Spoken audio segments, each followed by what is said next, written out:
The Ottomans ruled Hungary between 1541 and 1699. So that's 158 years. But unlike in Balkan countries, the remnants of the Turkish presence is not obviously visible when you first come here. That being said, there is a small street on Buda, close to the Margaret Bridge, where somehow you are transported back to Ottoman Hungary.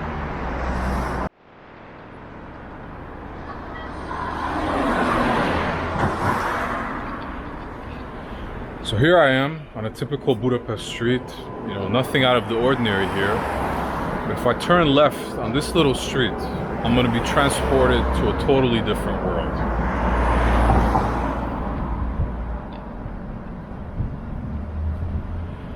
And the street is called Gül Baba Utsa, Gül Baba Street.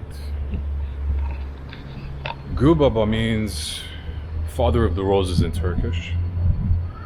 And I'll explain very soon who Gül Baba was, why this place is called Gül Baba Street. But first, have a look at this street.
So yeah, the first time I came here, I had the distinct feeling that I'm somewhere different. Like, it just reminded me of Istanbul.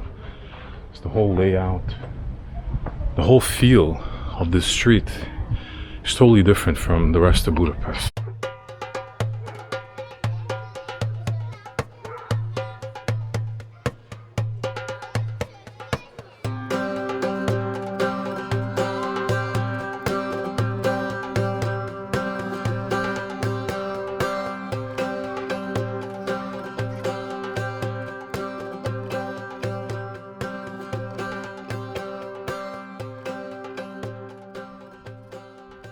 Even some of the architecture is distinct and different. If you look at these balconies,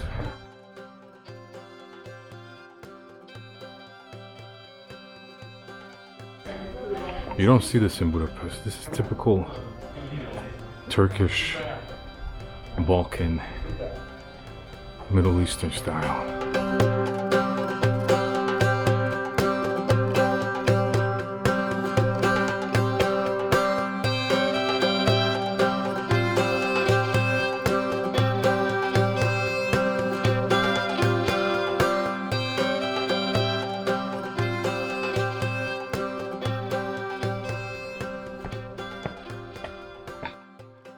Okay, so I got to the top of the street. Why is it called Gül Baba Street? First of all, Let me introduce Gül Baba. Gül Baba was a Bektashi dervish, an Ottoman Bektashi dervish poet who was a companion of Süleyman the Magnificent, who was the longest ruling Ottoman Sultan, and he was the Sultan that conquered most of Hungary as well. And Gül Baba died here in Buda in 1541. 1541 was the year that the Ottomans conquered Buda, and it was the year that they consolidated their hold on Hungarian land. And the legend has it that he died during a religious celebration after the fall of the city, but it's not clear. He might have died during the battle to take Buda as well. People don't know for sure. And since he was such a close companion and friend of Süleyman, Süleyman made him the patron saint of the city. And 2 years after his death, a Türbe was built for him. A Türbe is a tomb and a mausoleum in Turkish culture, reserved for big people in history. And this Türbe was built here, right around the corner.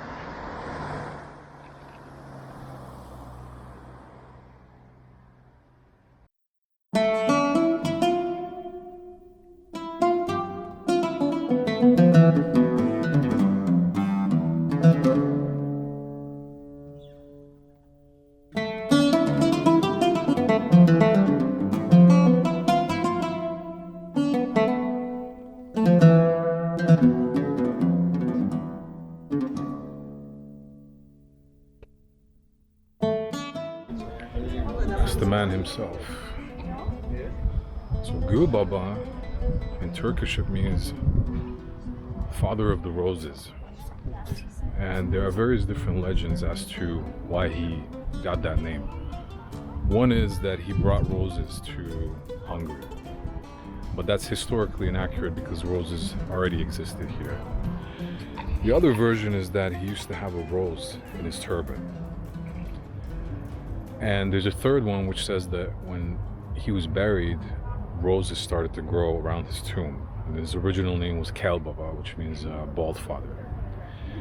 Actually, this whole area of Buda is known as Rózsadomb, which means Rose Hill.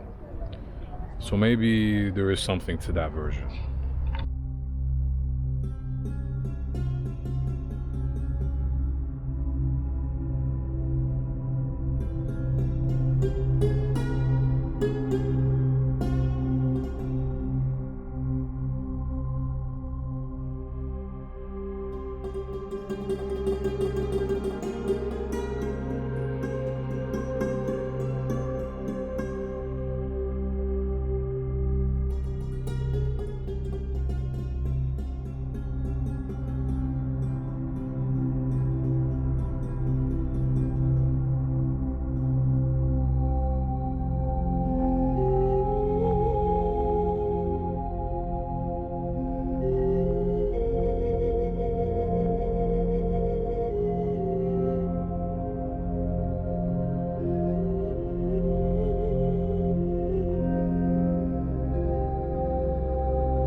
So that's the Türbe itself, the tomb site, which is normally not open to the public, but on special request for some groups, they open it up.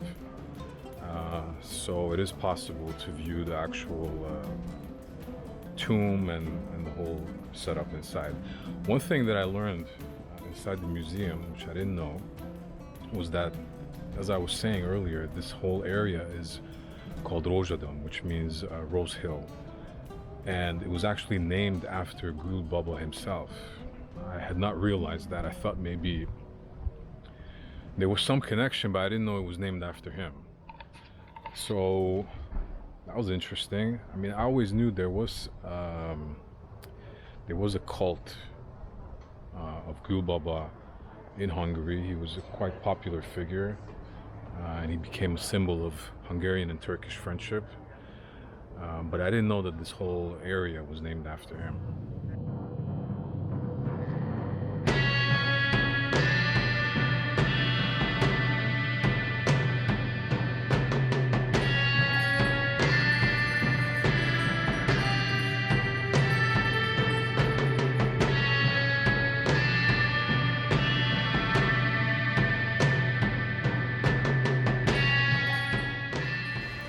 So a brief history of the Türbe after it was built. When the Habsburgs recaptured this area from the Ottomans in 1686, they left it intact, but they gave it to the Jesuits, who converted it to a Catholic chapel. And they did a lot of changes. They kind of played with the structure a little bit. And it stayed with them until 1790, when the order was disbanded and it fell into private hands. By the early 1800s, it was already a pilgrimage site, mainly for Turks. And in 1885, it was heavily renovated on the orders of the Turkish government. And then subsequently, it was worked upon before and after World War I. And then it was restored even further in I think in the 60s sometime, 62 and 1996, and then there was a big renovation in 2016. And in 2018, around October, I think, it was inaugurated by President Erdogan and Prime Minister Orban. And since then, it's under the management of the Ministry of Foreign Affairs and Trade of Hungary, and a special committee organization that basically was specifically created to manage this space. I'm actually in the garden here. There is a vast garden underneath the whole complex, 3 different parts to it, which of course are heavily planted with roses, and that's also part of this whole complex here.